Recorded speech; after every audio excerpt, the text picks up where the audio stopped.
Thank you, my God. Thank you, thank you.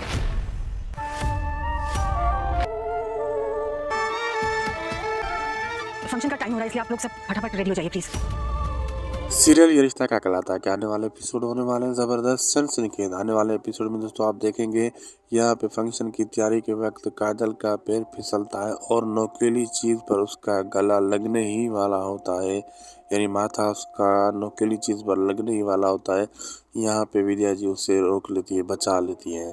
तो काजल कहती है थैंक यू आपने मुझे बचाया, लेकिन वो जब देखती है पीछे तो विद्या होती है, तो काजल चुप हो जाती है।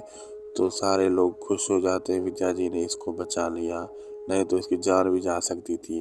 तो यहाँ पे फिर विद्या जी कहती है फंक्शन का टाइम हो रहा है, चलो सारे तैयारी करो। दोस्तों अब आगे देखना मज़ेदार होगा क्या क्या होने वाला है। वीडियो अच्छी लगी तो लाइक शेयर सब्सक्राइब करना ना भूलिएगा।